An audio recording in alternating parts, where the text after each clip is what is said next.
downhill, straight ahead, and then attack, whatnot. It's kind of y'all's kind of game. Somebody's going to be in your face, so to speak. Not trying to do anything too tricky. Just kind of come right at you. Definitely mano y mano. I mean, at the end of the day, that's what you really want. We expect a physical, downhill game. That's what we're preparing for.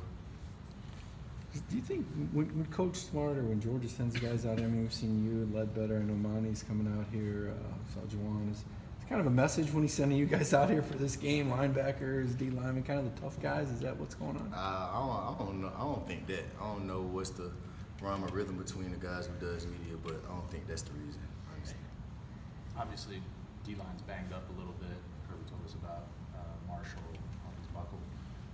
Any effect on inside linebackers? I mean, obviously, a big part of what y'all do is trying to, depending on the run game, D-line might not have as many bodies this week. Not at all. That's the beauty of it. It's the next man up.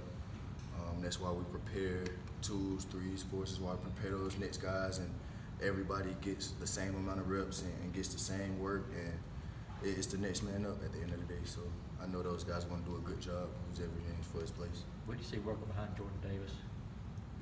He's growing really fast. He's growing fast, man.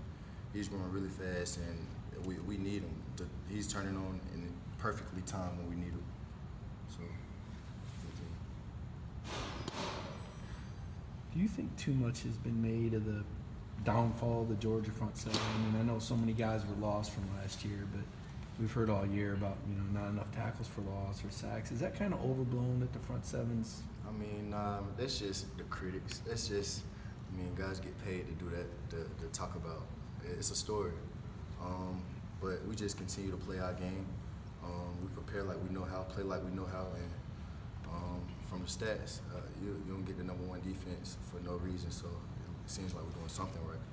Do you think this will be a good gauge? Is this would it be fair to judge you guys on this LSU game? They're considered kind of a downhill team.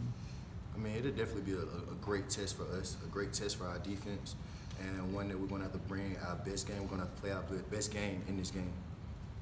Monty's a guy, we're going to talk to him just a little bit, as a guy who, committed to LSU.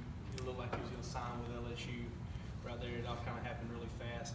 How, seeing him grow over the last couple of years, how, glad are you that, you don't get to meet him at LSU, you get to meet him here and then play with him every day? First off, I did not know that. Is he going to hear about that later, probably? Yeah, definitely going to hear about that from me. Do you want me to tell you the story right definitely. now? Go ahead. So he commits, it goes right before the early signing period, right before he gets to enroll early, he commits to LSU and immediately calls Kirby and is like, I think I made a mistake.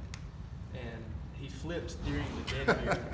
Like he flips back to Georgia during that. He actually just showed up and signed here on campus as opposed to put a rope enrolling early there. That's what Roquan did. So that's kind of the story. Nah, but definitely I'd rather have him with me than against me, honestly, man. I feel like he's gonna be a phenomenal player. He's already a great player. He just has a knack for the ball. Can't beat nobody like that. Can't beat him. What's one word you use to describe Monty though? And pick one word, Relentless. Relentless.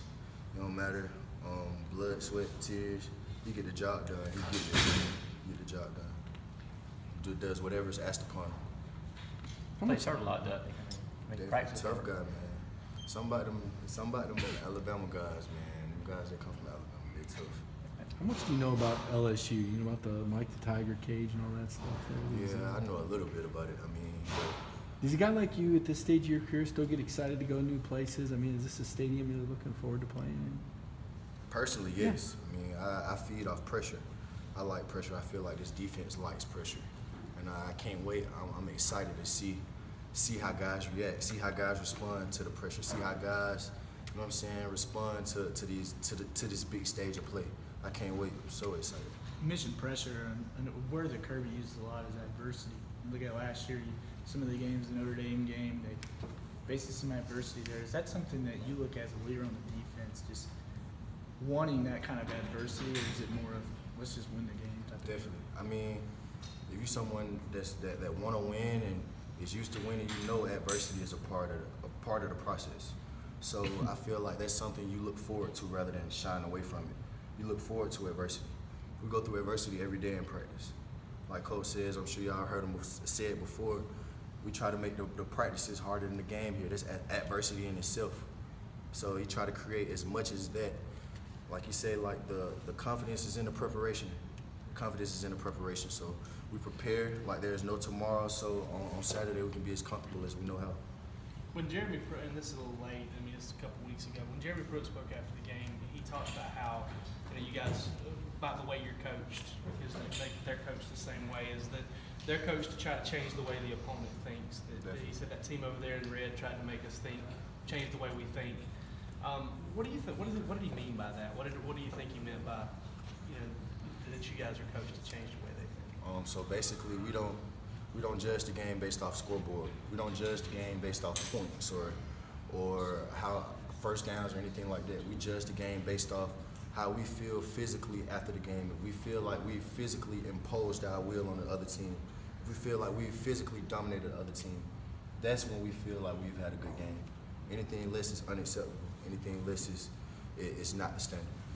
Has there been a game this year? I mean, I know after Missouri, a lot of guys didn't feel good about the Missouri game. I don't know about the Tennessee game, but South Carolina, would that maybe be the only SEC game you guys have played where you felt that way, or has there been another one?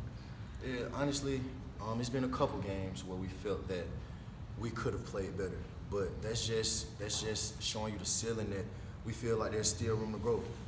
Still room to grow. We haven't played our best game yet, and I feel like it's a positive thing that we're still working to it. We haven't ceilinged out. We haven't hit that top or anything like that. Guys know there's still room for improvement. Jordan, so I think of it as a positive thing. Jordan Diff is a player who's likely to make his first road trip this week. What's a message that an experienced player like you shares with a younger guy like that? Just keep him calm. Pretty sure it'll be in a tough environment. Just try to keep him calm, you know what I'm saying? Keep him from being rattled, you know what I'm saying? And just have him playing tough. He's a tough guy. Kirby Smart often says pressure is privilege. How do you take that statement into consideration this week, especially going into LSU? It's a privilege. It's a privilege to be on this stage. It's a privilege to be playing against this great team on this at the SEC level. So to be able to have this pressure of this big game is a privilege. The definition is within itself. I asked Ledbetter this earlier. I know you're not naive. You hear what people say. No, why are so many people just waiting for Georgia to fall? It seems like you guys are getting a lot of holes shot through you. You're number 2 and 6-0, and it seems like everybody's got something to say. What do you think that's all about? I don't know, man. I don't know. At the end of the day, everybody's after the top dog. We are number 2 in the country, but we're not number 1, so we're after the top dog or whoever that may be at this point. But everybody always wants to be the best. That's life. So it is what it is. We don't feel any type of way about it. Keep chopping. What jumps out at you about LSU's offense schematically? Is it similar to some of the teams you've faced this season? Ask again. You said LSU, what excites me? No, what jumps out at you? What jumps out at me? It's a big group of physical guys. SEC game, SEC. That's what you face. SEC week in, week out. They're big physical guys, and we just got to come with it. Has the coaching staff talked to you guys much about Tiger Stadium? Those that have coached there, been there, they shared any there? Every Monday meeting, Kirby kind of gives us like what the environment is going to be like. So he kind of gave us a preview of that, of how loud the stadium is, a few of the chants, and a couple things about the Tiger and things like that. But that's all. It's distractions, as we like to say. What about the Tiger? Like what he likes to eat or something? I don't know what he like to eat. I don't care what he like to eat. Do they bring him on the field sometimes, like during warm-ups? That's what I've heard. Not like literally, but like on the sideline. Gotcha. What did they flash a video of Tiger Stadium in the crowd? They flashed the video. Yeah.